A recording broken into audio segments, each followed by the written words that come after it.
Before he became one of the most feared rulers in modern history, before millions trembled at the sound of his name, Joseph Stalin was simply a poor boy from a forgotten town in Georgia.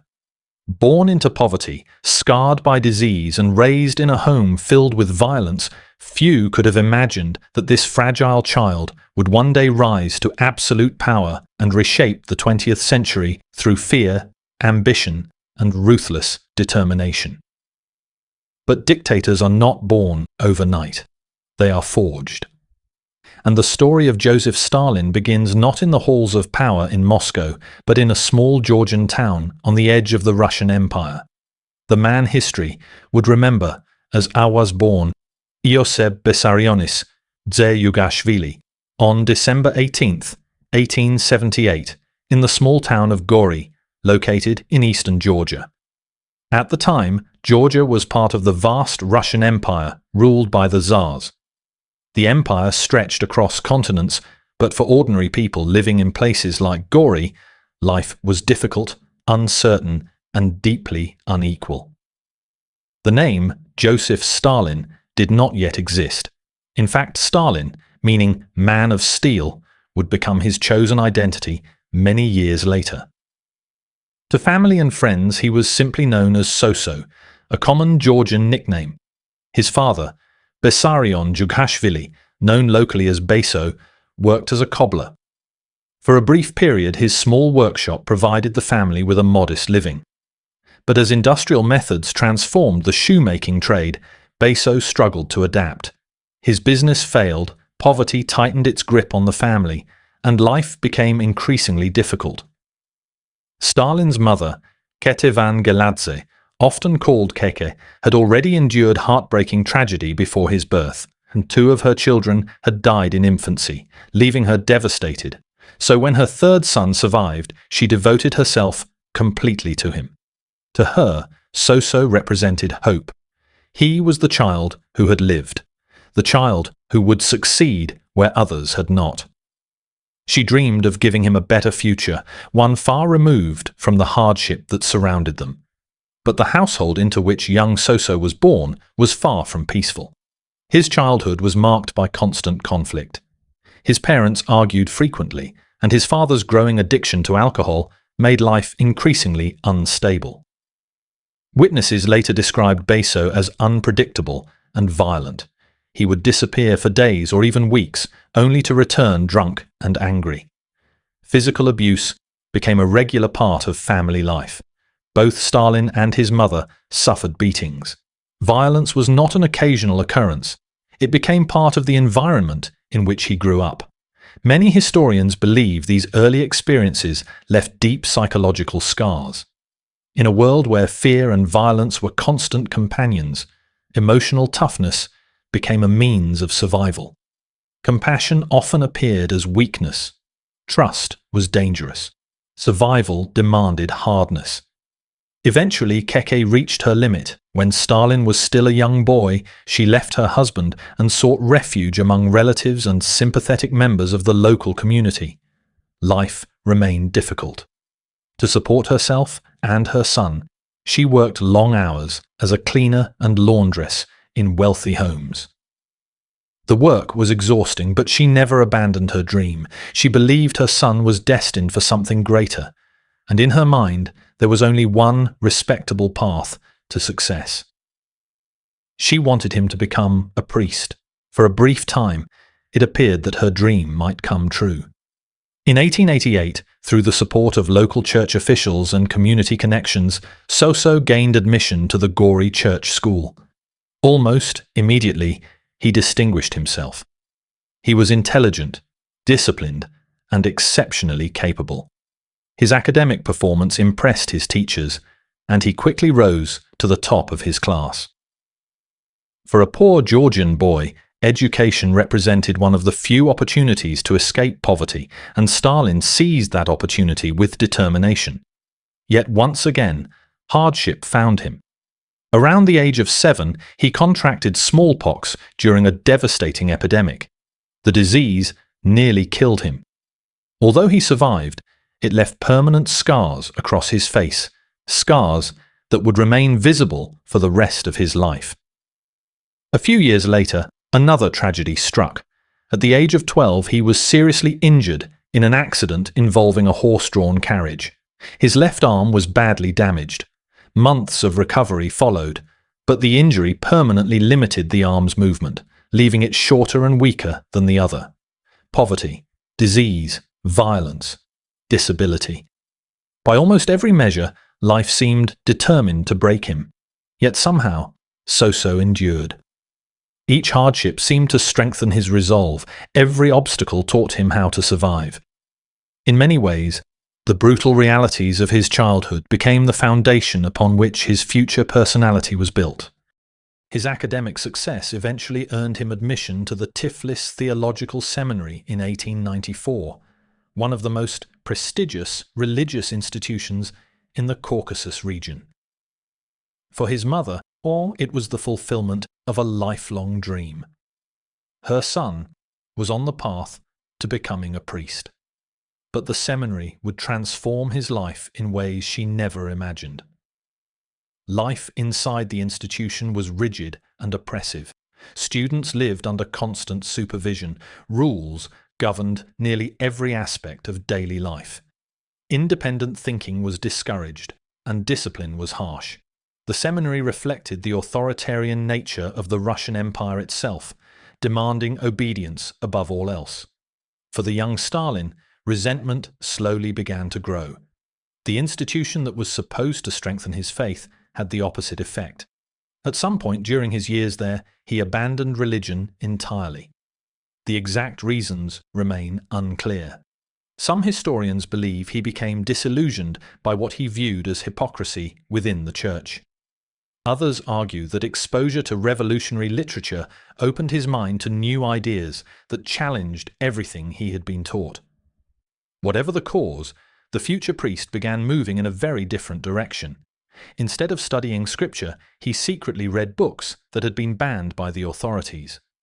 These works circulated underground among students and intellectuals who questioned the existing order. One of the books that influenced him was What Is to Be Done, by Nikolai Chernyshevsky, a novel admired by radicals throughout the empire. But no author would shape Stalin's worldview more profoundly than Karl Marx. When Stalin encountered Marx's ideas, he found something religion had failed to provide. Marxism offered explanations for the poverty, inequality, and injustice he had witnessed throughout his life. It identified oppressors and victims.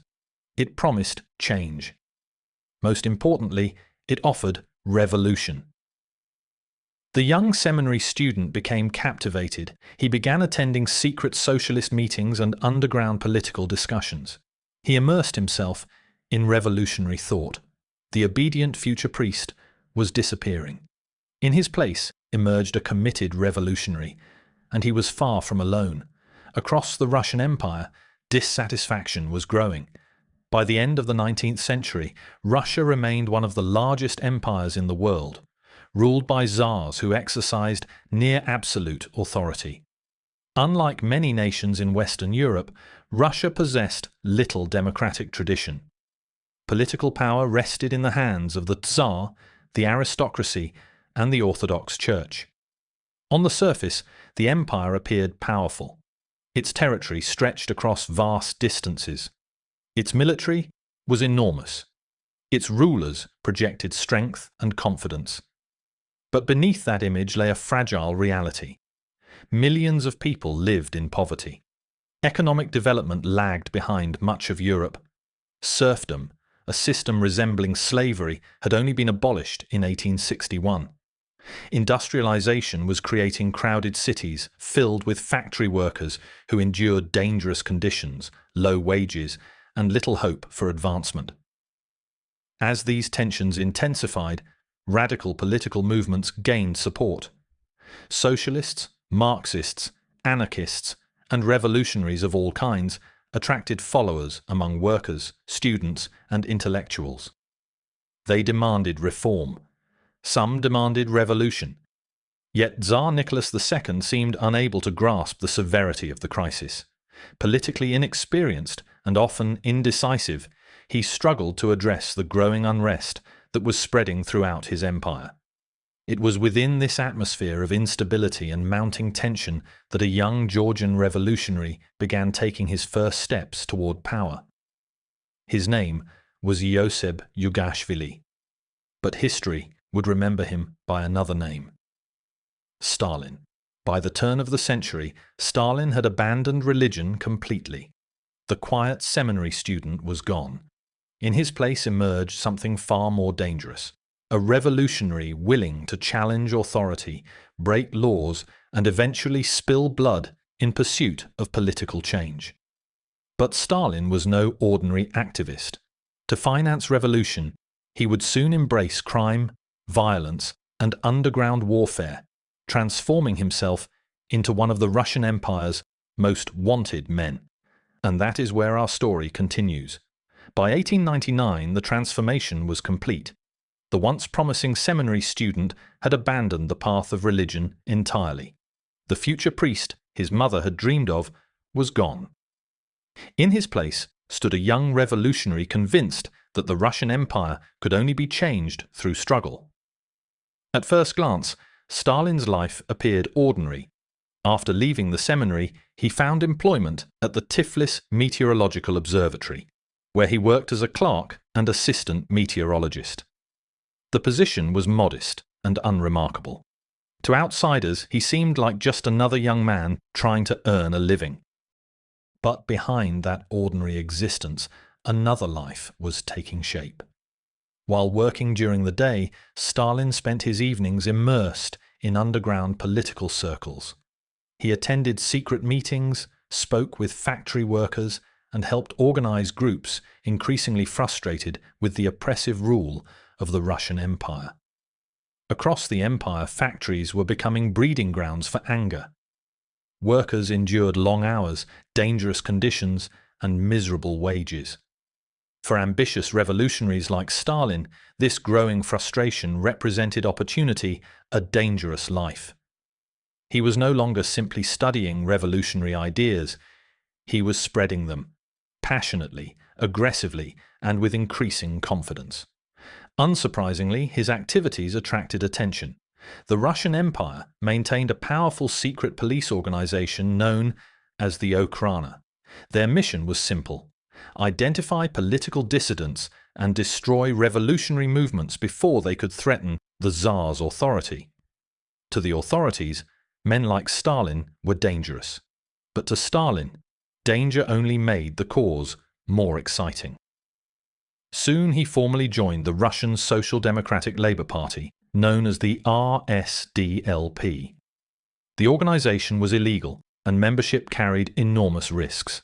Arrest, imprisonment, exile, and even death were all possibilities. Yet Stalin quickly distinguished himself.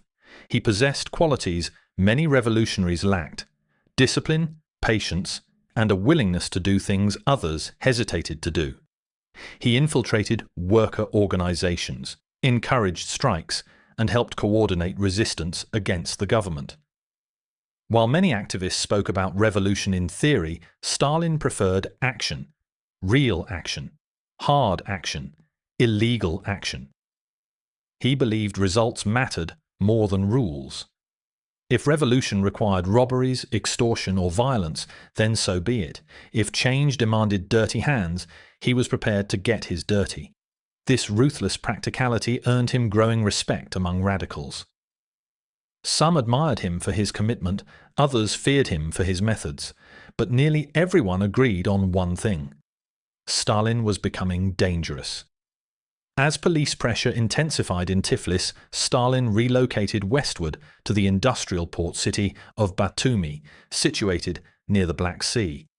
The city was filled with workers living in harsh conditions, and political tension simmered beneath the surface. Stalin wasted no time. He organized strikes, held secret meetings, and encouraged workers to challenge both factory owners and imperial authorities.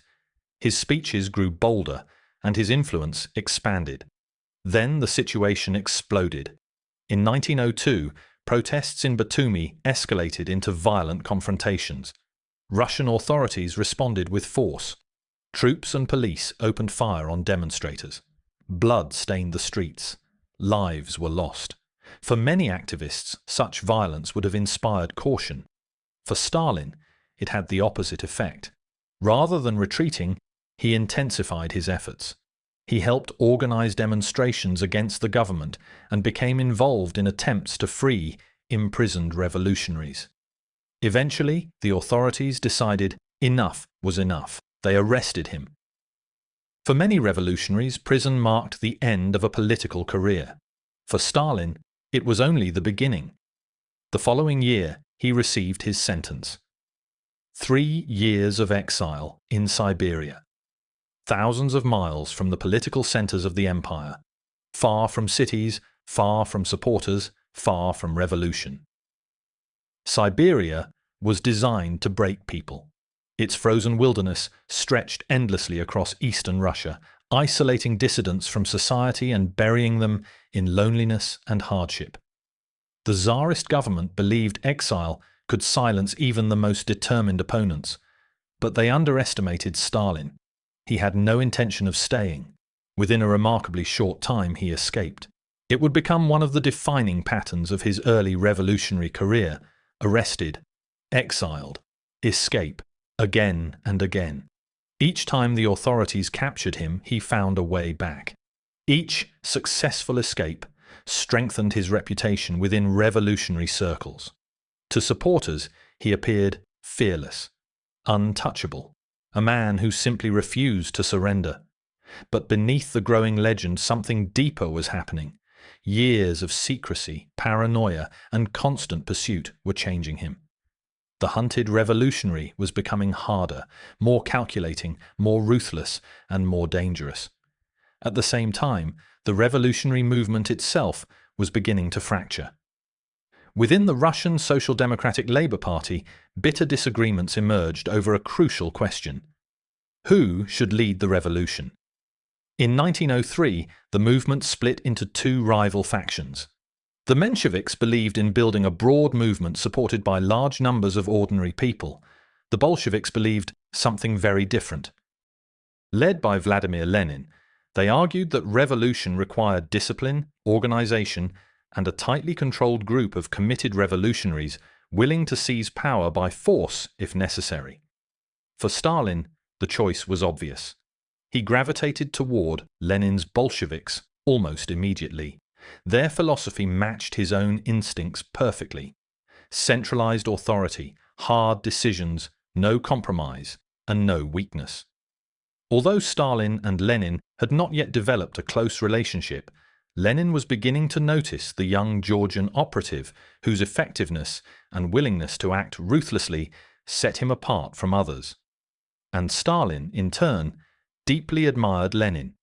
He had found his political home. Then, in 1905, the Russian Empire was shaken by a crisis unlike anything it had experienced before.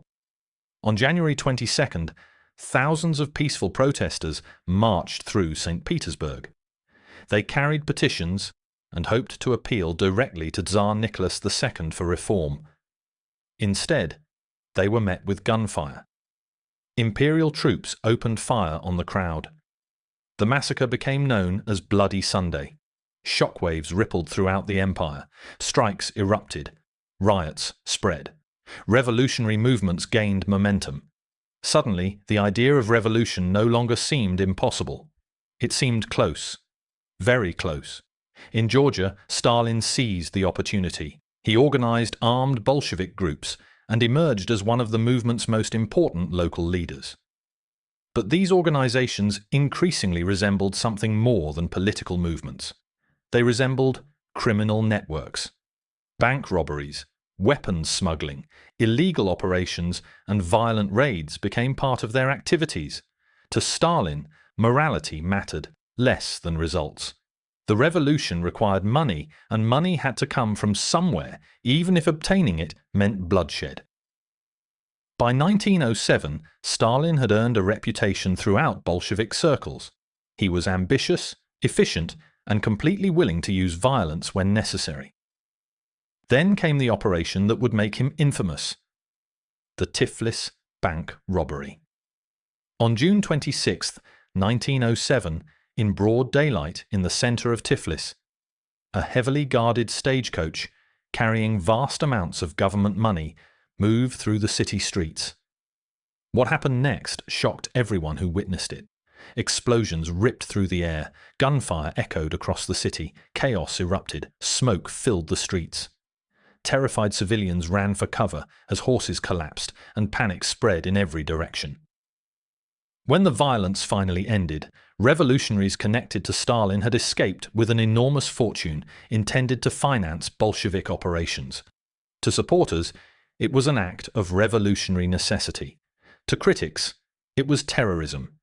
But regardless of perspective, one fact was undeniable. Joseph Stalin had crossed a line. He was no longer merely a political activist. He was no longer simply a revolutionary. He had become something else entirely, a revolutionary criminal. And for the Russian Empire, he was becoming impossible to ignore, yet the years ahead would prove even darker. More arrests, more escapes, more betrayals, more power struggles, and eventually a revolution that would bring down an empire.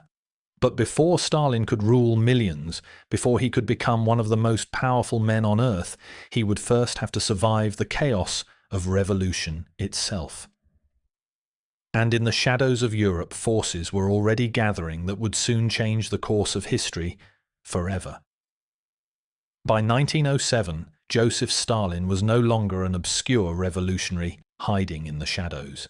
He was now a wanted criminal, linked to bombings, bank robberies, underground violence, and increasingly trusted by one of the most dangerous political movements in Europe. But while the Russian Empire hunted him relentlessly, Stalin was learning something far more valuable than ideology. He was learning power, how to survive, how to manipulate, and most importantly, how to wait. Because in the chaos of a collapsing empire, patience would become his deadliest weapon. The Tiflis bank robbery had shocked the Russian Empire.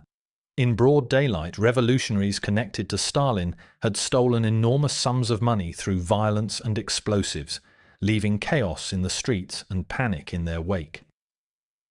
Even within revolutionary circles, the robbery sparked controversy. Some Bolsheviks defended such actions as necessary for the cause, while others viewed them as reckless criminal acts that threatened the movement's reputation. Lenin, however, saw something different. The Bolsheviks desperately needed money, and Stalin had proven that he could deliver results. Unlike many revolutionaries who spent their time debating political theory, Stalin was practical, efficient, and reliable.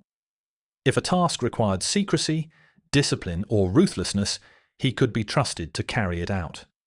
As a result, Stalin began attracting attention from the highest levels of Bolshevik leadership, including the one man who mattered most, Vladimir Lenin.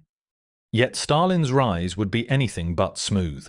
The Tsarist authorities were still pursuing him relentlessly, and prison was never far away. For much of the next decade, his life followed a familiar pattern: arrest, interrogation, exile, escape, then repeat. Again and again, the Okhrana tracked him down. Again and again, Stalin found a way to slip through their grasp.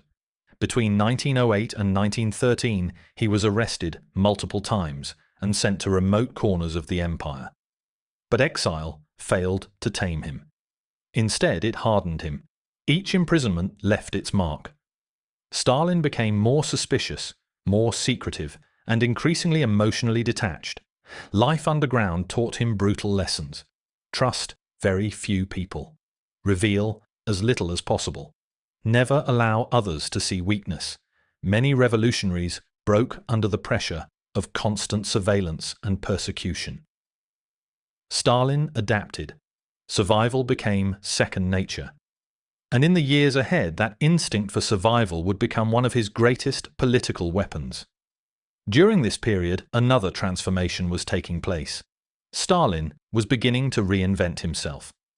Born Ioseb Yugashvili, he gradually distanced himself from his Georgian identity and adopted a new revolutionary image. Revolutionaries often used aliases to avoid detection, but Stalin's choice reflected something deeper than simple security. Around 1912, he embraced a new name, Stalin, meaning man of steel. It was a carefully chosen identity. The name projected strength, endurance, and toughness. Everything Stalin wanted others to associate with him. The frightened child from Gori was fading into the background. In his place stood a revolutionary deliberately crafting an image of power. And the image worked. Within Bolshevik circles, his reputation continued to grow. By 1912, Lenin had begun relying on him more frequently. Stalin lacked the charisma of some revolutionary leaders, but he possessed qualities Lenin valued even more. He was loyal, disciplined, and highly effective at organization. Lenin was constructing a revolutionary machine, and machines required dependable operators. Stalin became increasingly involved in party logistics, propaganda efforts, and underground operations. That same year, Lenin appointed him to the Central Committee of the Bolshevik Party, a remarkable achievement for a man who had once been a poor seminarian from Georgia. Despite this promotion, Stalin remained largely behind the scenes. He was not yet the face of the movement. Public attention focused on more charismatic figures, particularly Leon Trotsky, whose speeches captivated audiences and inspired followers across Russia.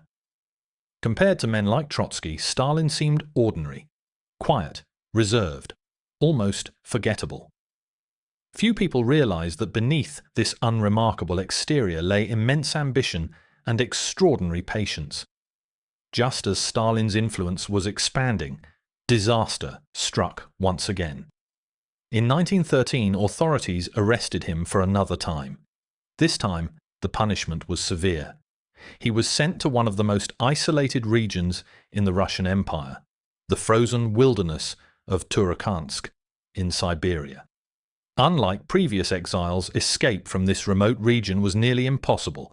Temperatures plunged far below freezing. Settlements were sparse. Civilization felt unimaginably distant. The isolation was crushing. For years, Stalin remained trapped there, watching, waiting, thinking. And while he sat in exile, the world itself was beginning to unravel. In 1914, Europe descended into catastrophe.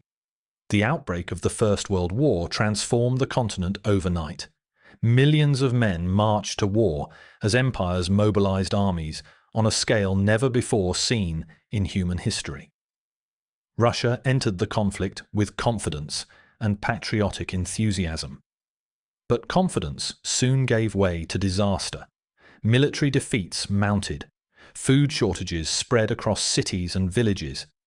Inflation spiraled out of control. The economy faltered. Millions of Russian soldiers were killed, wounded, or captured. Ordinary citizens suffered immensely. Meanwhile, Tsar Nicholas II appeared increasingly disconnected from reality. His government seemed incapable of addressing the mounting crisis. Public anger grew stronger with each passing month. Across the empire, whispers of revolution returned. The foundations of Tsarist rule were beginning to crack. From his distant exile in Siberia, Stalin watched events unfold. He understood that something enormous was approaching. Then, in early 1917, the impossible happened. The Russian Empire collapsed.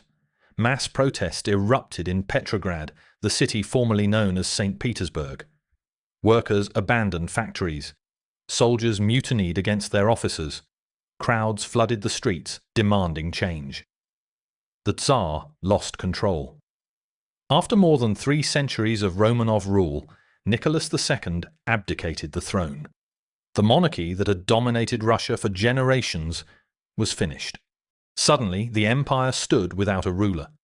A temporary provisional government attempted to stabilize the nation, but the challenges were overwhelming. The war continued. Food shortages worsened. Political divisions deepened. Confidence in the government evaporated. For revolutionaries like Stalin, this was the opportunity they had spent years waiting for. After years of exile, Stalin was finally free. He immediately traveled west, back toward the center of events, back to Petrograd, back to revolution. When Stalin arrived in 1917, Russia stood at a crossroads. Power was slipping away from the old authorities. Chaos was spreading through the country, and the Bolsheviks were preparing for something far greater than protest. Soon, Lenin himself returned from exile and resumed leadership of the revolutionary movement. Stalin quickly aligned himself with Lenin's strategy.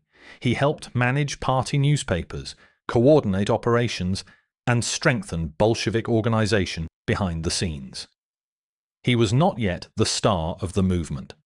That role still belonged largely to Leon Trotsky, whose speeches electrified crowds and dominated public attention. But Stalin was positioning himself somewhere far more important, inside the machinery of the party itself. He watched alliances form and collapse. He built networks of loyal supporters. He earned trust from influential figures. While the public barely noticed him, Lenin increasingly did. And that would change everything. By late 1917, Russia stood on the edge of total collapse. The government was weak. The streets were unstable. The old order was crumbling. And the Bolsheviks were preparing to strike. Soon, revolution would sweep away centuries of imperial rule. Soon, civil war would engulf Russia. And amid the chaos, Joseph Stalin would begin his march toward absolute power. But first, the revolution itself had to begin.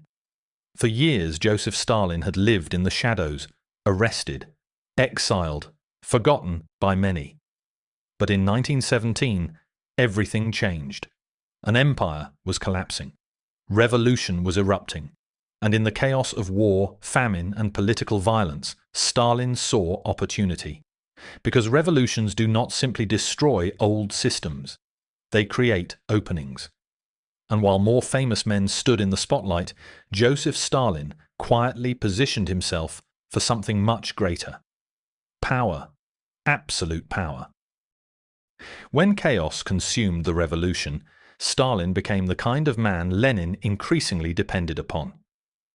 Quietly, his influence began to grow. While others chased popularity, Stalin focused on something far more important: control.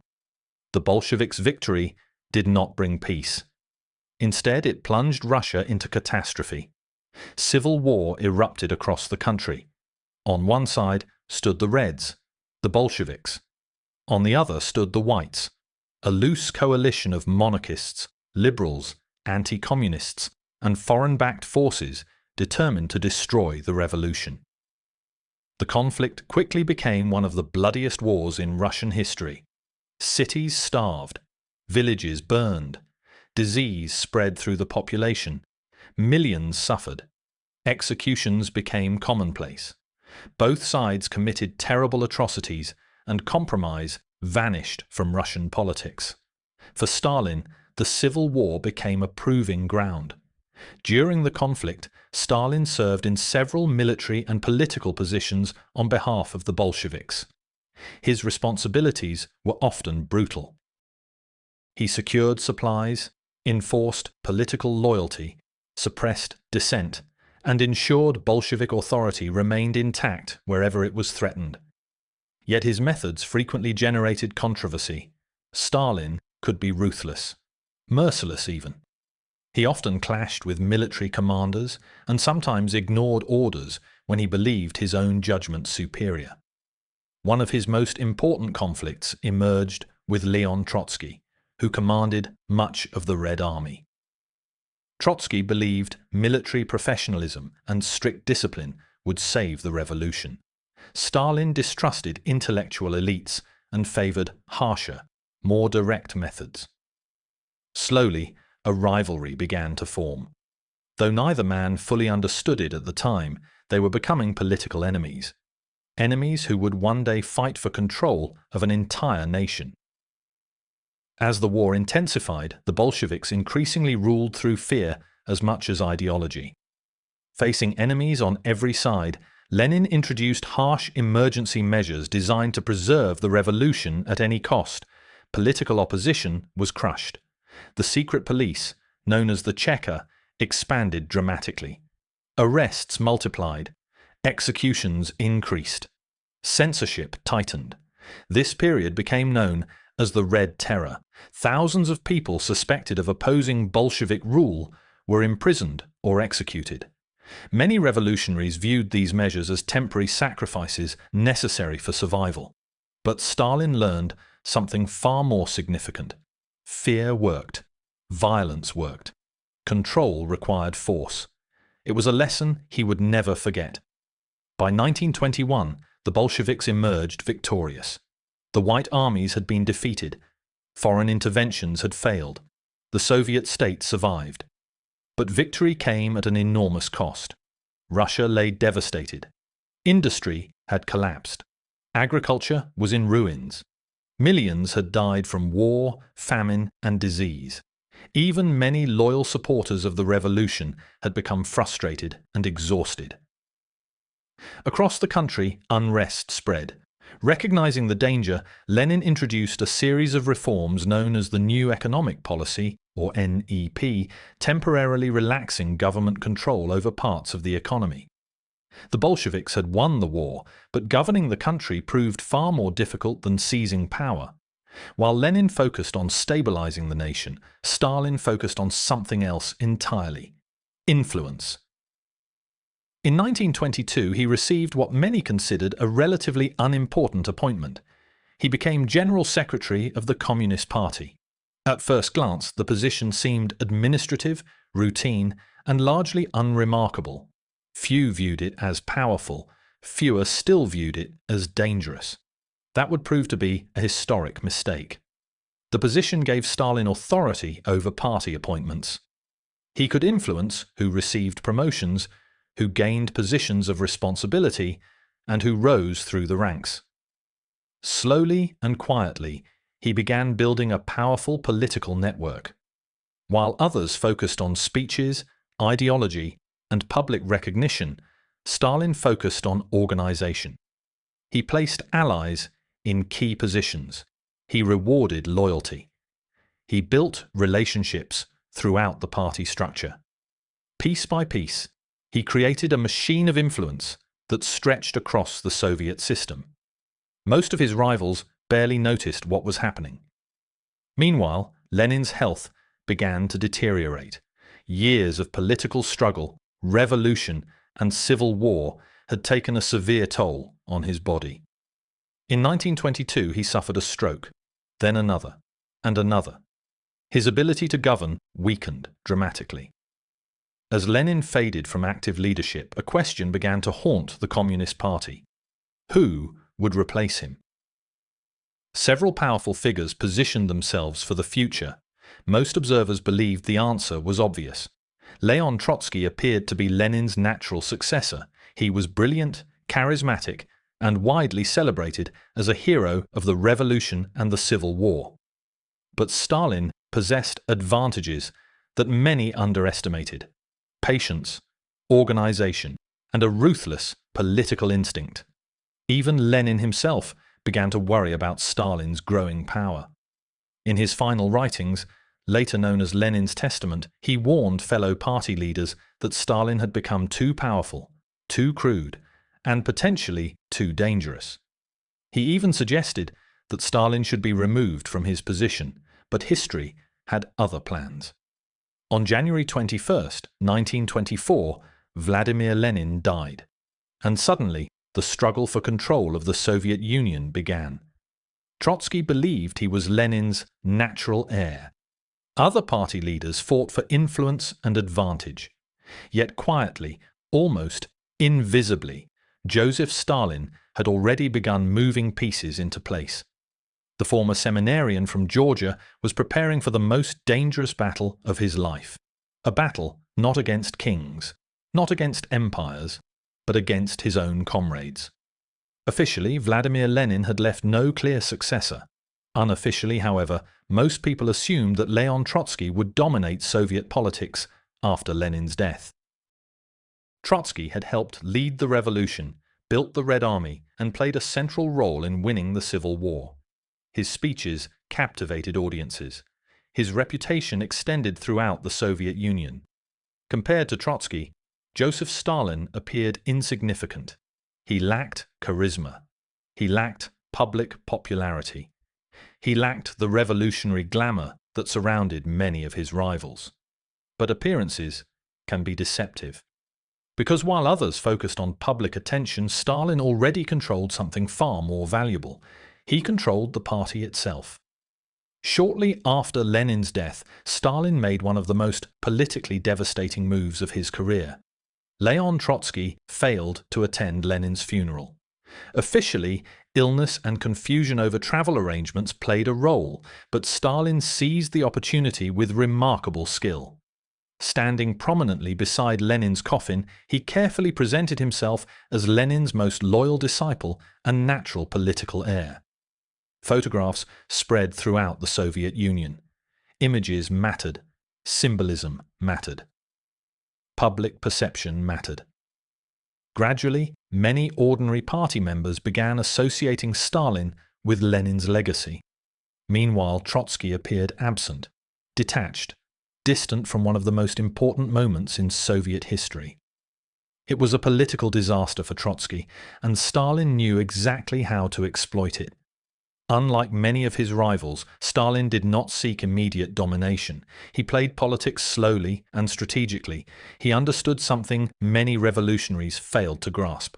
Power is rarely seized all at once. It is accumulated, piece by piece, position by position, ally by ally. At first, Stalin formed alliances with senior Bolsheviks Grigory Zinoviev and Lev Kamenev. Together, they worked to isolate Trotsky politically. They questioned his loyalty, challenged his ideas, and gradually weakened his influence within the Communist Party. Over time, Trotsky lost support. By 1925, he had been removed from several key positions.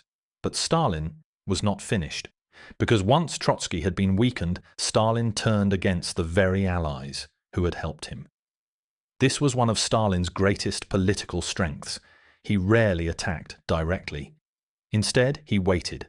He built alliances, used them to achieve his goals, and then abandoned them when they were no longer useful. After sidelining Trotsky, Stalin turned against Zinoviev and Kamenev. He then aligned himself temporarily with another powerful figure, Nikolai Bukharin.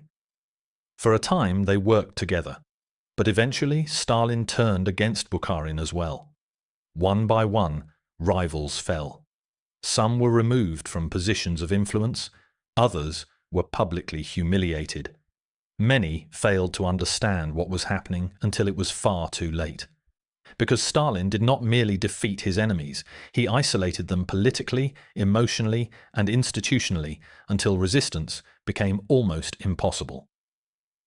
Meanwhile, many people continued underestimating the importance of Stalin's position as General Secretary. To outsiders, the title sounded bureaucratic and unremarkable, but inside the Communist Party, it represented something far more significant. It was power, real power.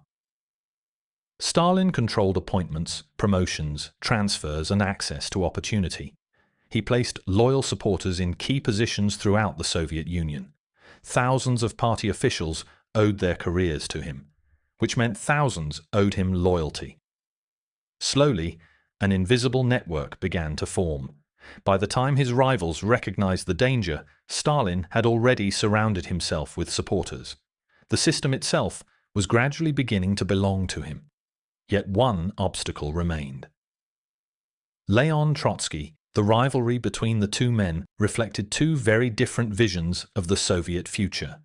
Trotsky believed in permanent revolution. He argued that communism could only survive if it spread internationally.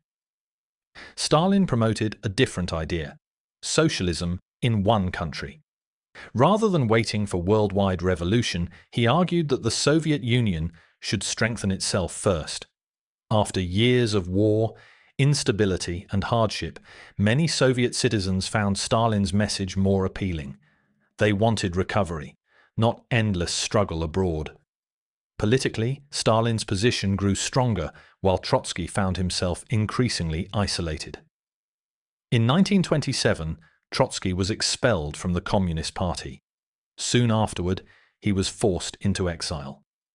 The man many had expected to inherit Lenin's revolution had been defeated, and Stalin had accomplished it without dramatic speeches or public confrontations.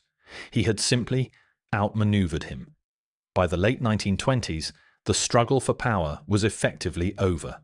Stalin stood alone at the top of the Soviet system, the cautious organizer from Georgia, the overlooked revolutionary, the man many had underestimated for years. He had defeated every rival who stood in his way. But gaining power was only the beginning. Because Stalin did not intend merely to lead the Soviet Union. He intended to transform it completely, and anyone who resisted would pay a terrible price. By 1928, Stalin launched a series of radical economic changes.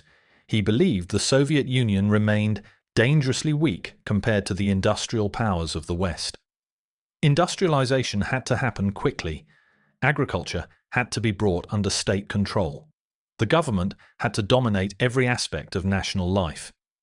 This meant abandoning Lenin's new economic policy and replacing compromise with force. Massive factories were built. Gigantic industrial projects were launched across the country. The Soviet Union began changing at a breathtaking pace. But while industrial growth accelerated, a storm was gathering in the countryside. Stalin's plans for agriculture would soon unleash one of the most devastating campaigns in Soviet history. Millions of peasants would be affected. Entire communities would be uprooted. Resistance would be crushed, and unimaginable suffering would follow. Joseph Stalin had won. His enemies were defeated. The Soviet Union belonged to him. But power had changed him. Or perhaps it had simply revealed who he had always been.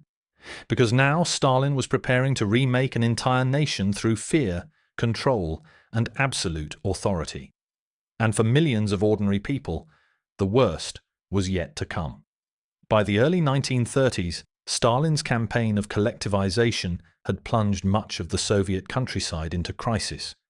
Agriculture, which was supposed to become more efficient under state control, instead suffered catastrophic disruption. Millions of peasants resisted surrendering their land and livestock. Production declined. Harvests failed. Chaos spread across rural communities. Yet despite worsening conditions and clear signs of disaster, the Soviet government continued demanding grain deliveries. Quotas remained in place. Exports continued. Officials pressed forward as if nothing had changed. The worst suffering occurred in Soviet Ukraine, where famine reached unimaginable levels. Families starved in their homes. Villages slowly emptied as hunger consumed entire communities. Parents searched desperately for food to keep their children alive. Desperation spread across the countryside. By the time the crisis finally eased, millions were dead. Even today, historians continue to debate aspects of the tragedy and its causes. But one fact remains undeniable. Stalin's policies contributed to immense human suffering on a massive scale. Yet despite the devastation, Stalin refused to acknowledge failure. Publicly, there was no admission of mistakes, no acceptance of responsibility. Instead, blame was directed towards so-called enemies, saboteurs, and supposed opponents of the state. While rural areas descended into catastrophe, Soviet cities were undergoing a dramatic transformation. Factories expanded at extraordinary speed. Massive construction projects appeared across the country. Coal production increased rapidly. Steel output soared. New industrial centers emerged where none had existed before. The Soviet Union was modernizing at a breathtaking pace. To many observers, it seemed as though an entirely new nation was being built before their eyes. But this rapid industrial growth came at a terrible human cost. Workers faced exhausting schedules, dangerous conditions, and relentless pressure to meet impossible production targets. Failure could result in punishment, demotion, or accusations of disloyalty. Success, on the other hand, became a tool of propaganda. The government celebrated exceptional workers as heroes of socialism. Newspapers praised record-breaking achievements. Posters covered cities with images of smiling laborers helping build a glorious future. Officially, optimism was everywhere. Behind that carefully constructed image, however, fear was growing. By the mid-1930s, Stalin was no longer merely the leader of the Soviet Union. He had become something larger, a symbol, a myth. His image appeared throughout the country. Schools praised his wisdom. Newspapers glorified his achievements. Factories displayed his portraits. Massive banners carried his face through city streets. He was given grand titles such as the Great Leader, Father of Nations, and the Brilliant Genius of Humanity. At the same time, criticism became increasingly dangerous. Questioning Stalin could destroy careers, separate families, or lead to arrest. Even private conversations became risky. Neighbors informed on neighbors. Co-workers reported one another. Friends sometimes betrayed friends. No one knew who might be listening or what words could be interpreted as disloyal. Stalin encouraged this atmosphere of fear because fear created obedience, and obedience strengthened control. Then came the darkest chapter of Stalin's rule, the Great Purge. Beginning in the mid-1930s, Stalin launched an enormous campaign against perceived enemies within the Communist Party, the military, and Soviet society as a whole.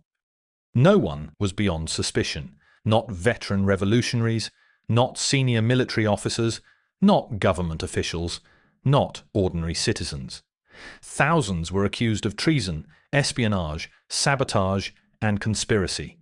Many of the accusations were fabricated. Investigators often extracted confessions through intimidation, coercion, and torture. Public show trials turned former leaders into spectacles.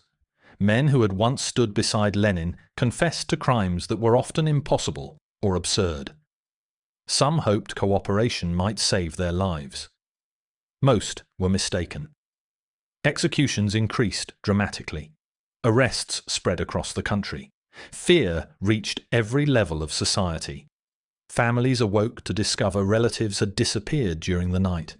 Colleagues vanished from workplaces without explanation. Entire careers could end with a single accusation. For those who escaped execution, another fate often awaited.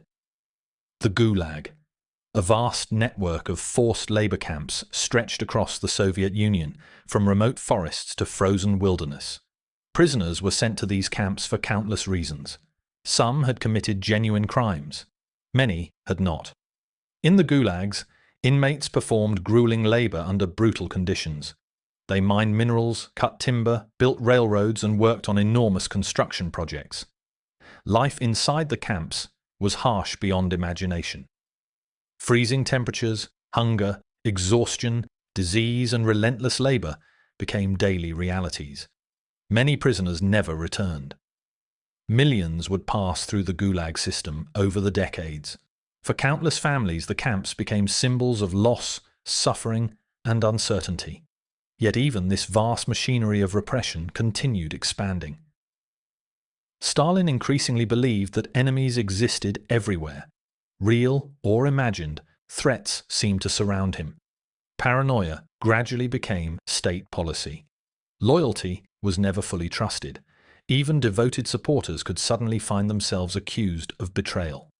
By the late 1930s, Stalin's power was absolute. Few people dared oppose him openly.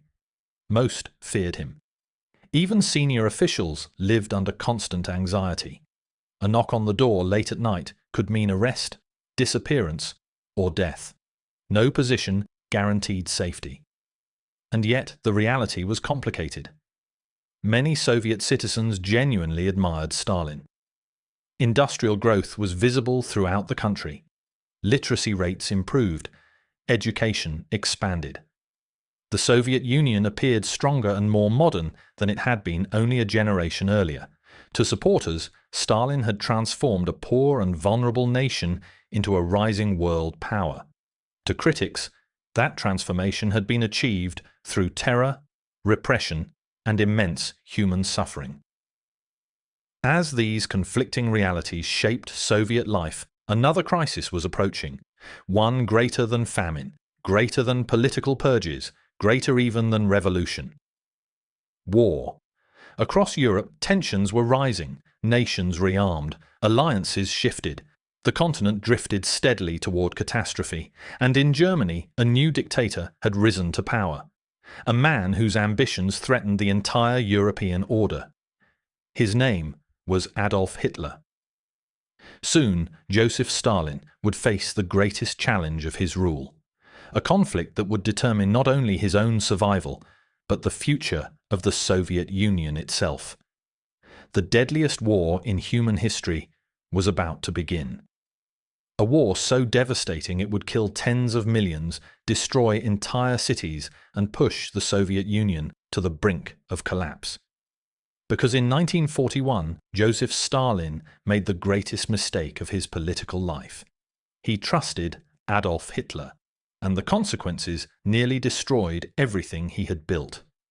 In August 1939, the world watched in disbelief as two ideological enemies, Nazi Germany and the Soviet Union, signed a shocking agreement known as the Molotov-Ribbentrop Pact. Officially, it was a non-aggression treaty. Privately, it divided Eastern Europe into spheres of influence. For Stalin, the agreement bought time. He knew war with Germany might eventually come, but the Soviet military remained weakened after years of purges. He needed preparation. Hitler, meanwhile, wanted freedom to invade Poland without Soviet interference. Days later, World War II began. Germany invaded Poland from the west, and the Soviet Union entered from the east. Europe descended into chaos. Yet despite growing warnings, Stalin remained convinced Hitler would not betray him anytime soon. He was wrong. Terribly wrong. On June 22, 1941, everything changed. Without warning, Nazi Germany launched Operation Barbarossa, the largest military invasion in human history. Millions of German soldiers stormed into Soviet territory. Tanks advanced rapidly. Aircraft bombed cities. Entire Soviet armies collapsed. The attack shocked Stalin. Reports suggest he initially struggled to believe it was real. For years, intelligence warnings had predicted invasion, but he dismissed many of them. Now the consequences arrived all at once. The Soviet Union stood on the edge of disaster. Millions were trapped. Cities fell quickly and German forces pushed frighteningly close to Moscow. For perhaps the first time in his political life, Stalin looked vulnerable. But then, something changed. Instead of fleeing Moscow, Stalin stayed. It was a symbolic decision, a message that the Soviet Union would fight, no matter the cost. Across the country, factories relocated eastward. Civilians joined war production, soldiers dug defensive positions, entire cities prepared for siege. Stalin adopted a new tone. No longer speaking only as a communist revolutionary, he appealed to patriotism, survival, and sacrifice. The war became known inside the Soviet Union as the Great Patriotic War, and the cost would be unimaginable. Then came one of the most brutal battles in history, Stalingrad, ironically bearing Stalin's own name. From 1942 to 1943, Soviet and German forces fought street by street, building by building, and sometimes room by room. Conditions were horrific. Freezing winters, starvation, and constant bombardment turned the city into hell. Thousands died every day. But Soviet resistance held. Then the Red Army struck back. German forces became surrounded, cut off, and trapped. In February 1943, Germany suffered a catastrophic defeat. The victory changed everything. For the first time, Hitler's armies had been decisively broken. Momentum shifted, and Stalin emerged stronger than ever. After Stalingrad, Soviet forces pushed westward.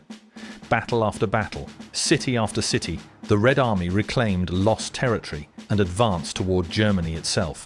By 1945, Berlin fell. Hitler was dead. Nazi Germany surrendered.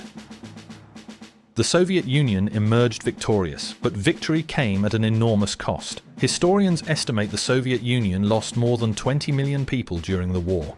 Entire regions lay devastated. Families were shattered. Cities had been destroyed. Yet despite the destruction, the Soviet Union had become something new, a superpower, and Stalin stood at its center. The alliance between the Soviet Union and the Western powers did not last. After World War II, tensions grew rapidly between Stalin and leaders in the United States and Britain. Europe became divided. In Eastern Europe, Soviet-backed governments expanded. Western leaders feared communist influence. Suspicion deepened, and rhetoric hardened. Soon the world entered a new conflict. Not a direct war, but a dangerous rivalry. The Cold War. Two superpowers. Two opposing ideologies. Both armed. Both suspicious. Both preparing for confrontation. At the center of one side stood Joseph Stalin, still feared, still powerful, and still deeply suspicious of enemies, both real and imagined. As he aged, Stalin became increasingly paranoid. Even loyal officials feared him. Purges continued, and political repression remained intense. No one felt safe. Not ministers, not military leaders, not even close allies. By the early 1950s, rumors spread that Stalin planned another major purge. Many feared the worst, but fate intervened. In March 1953, Stalin suffered a stroke. Accounts from the time suggest those around him hesitated to help quickly, too afraid of disturbing him and too afraid of making mistakes.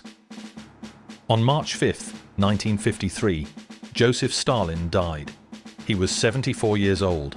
The man who had ruled the Soviet Union through fear, ambition, and absolute authority was gone, and the country he left behind remained deeply divided. So how should history remember Joseph Stalin? Hero? Tyrant? Modernizer? Murderer? To some, he transformed the Soviet Union from a struggling agricultural nation into an industrial superpower capable of defeating Nazi Germany. To others, he ruled through terror, caused immense suffering, and oversaw policies that cost millions of lives.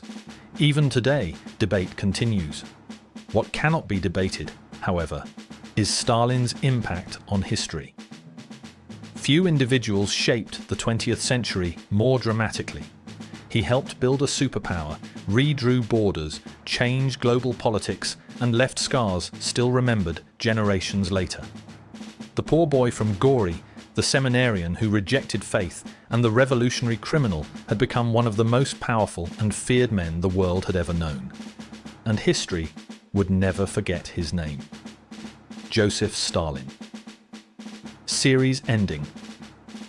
But perhaps the most disturbing question remains. Was Stalin uniquely evil, or simply the product of a brutal system, violent times, and endless struggle for survival? History still debates the answer. And maybe it always will.